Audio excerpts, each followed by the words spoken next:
Thanks very much, Alan. It is 25 to 8. Do you remember the dot-com boom of the late 1990s? It was followed by a rather painful dot-com bust. Are we in similar territory at the moment? This week, the Bank of England warned there is a growing risk of what they call a sharp correction. That's more than a 10% fall in global stock markets as it raised specific concerns about the valuation of some leading US technology companies. Jamie Dimon, who leads America's largest bank, told me this week there's a higher risk of a serious fall in US stocks than is currently being reflected in the market. I am far more worried about that than others. So if you said, I'm talking about probabilities, I would give it a higher probability than I think is probably priced in the market and by others. Yeah. So if the market's pricing in 10%, I would say it's more like 30. And I'm not saying one-third chance of a correction. Yeah, and I'm not saying next year. Because the timing of these things is almost impossible to figure out. So it could be 6 months, could be a year, could be 6 months, could be 2 years. The amount of uncertainty, and I put geopolitics in that category, fiscal spend in that category, politics in that category, the remilitarization of the world in that category, all these things cause a lot of issues that we don't know how they're going to sort out. So I'd say the level of uncertainty should be higher in most people's minds than what I call normal. Well, much of the euphoria at the moment has been driven by the hundreds of billions of dollars being pumped into AI companies. Investors convinced it's a transformative technology going to change the world. Even if that's right, says Jamie Dimon, it doesn't make it a good investment. AI is real. AI in total will pay off, just like cars in total paid off, TV in total paid off, but most people involved in it didn't do well. Okay, so some of this money will be wasted. So think of the internet bubble you mentioned, where I think $1 trillion was lost at one point. You do have Google, Facebook, YouTube, Microsoft. You have huge things that came out of it that are hugely beneficial. But does that mean some of the money being spent right now will inevitably be wasted money in the final analysis? Probably.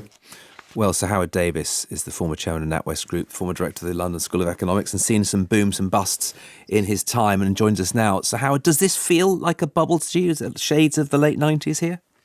Yes, I think it does, though it has some different characteristics to it. As Mark Twain said, history never repeats itself, and sometimes it rhymes. And I think the rhyming nature of this bubble is quite significant. I think the distinctive feature is that these huge companies like NVIDIA, OpenAI, AMD are all invested in each other to a heavy degree. Yeah. So they're both partners, shareholders, investors, consumers, and it all looks a bit like what in banks we would call vendor financing. In other words, paying your customers to buy your product. And that's the new feature, I think, which looks rather alarming to me. Yeah. When you're in these bubbles, it's quite hard to tell when you're in them before they burst. What are the kind of things that burst them? Is it a earnings miss? Is it a policy change? What kind of thing can precipitate change? I think in the global financial crisis, and I don't think this is the same as that, but then it was that the Fed rather late began to raise interest rates to head off the housing bubble, and eventually that led to a flattening off of house prices and a collapse in the value of subprime mortgages and all of that. So that time it was a policy change. I think in the dot-com boom, which is I think a better analogy, it was just that people looked at this and said, well, not all of these people can be winners, as Jamie Dimon was saying, and maybe we should reduce our exposure in some places. And then suddenly that accumulated into what looked like a market correction to start with, became a wholesale market sell-off. Yeah. So I think that's the more likely thing. And as he points out, AI is clearly coming, but there's a recent McKinsey study that said that it's only something like 15% of the projects that companies invest in with AI actually deliver a better outcome at the moment. Yeah. So there's clearly a lot of waste going on, and it could be that people suddenly said, you know what, we're going to sit the stance out for a little while, and that itself would force a market correction.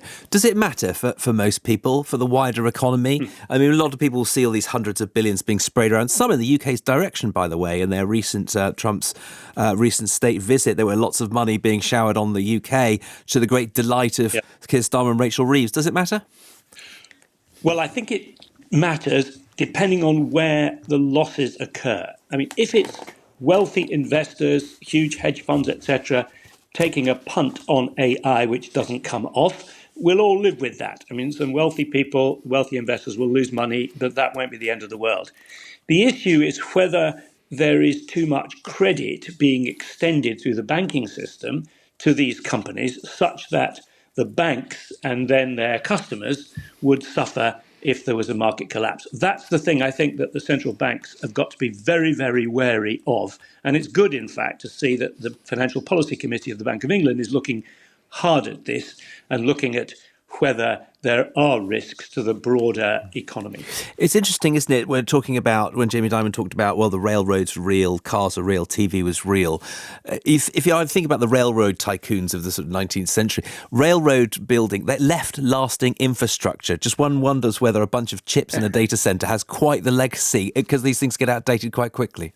Well, yes, I think you're right that we're not seeing the real economy effects of this fully yet. I mean, the key measure will be when today presenters are turned into chatbots, something we'll all be... We're experimenting with for. prototypes seated to my left right now. that will be a sign. But that things are really changing for the on better. that point, though, the danger of AI, some will say, is that it's going to cause a jobs apocalypse in sort of white-collar areas. There'll be a white-collar recession.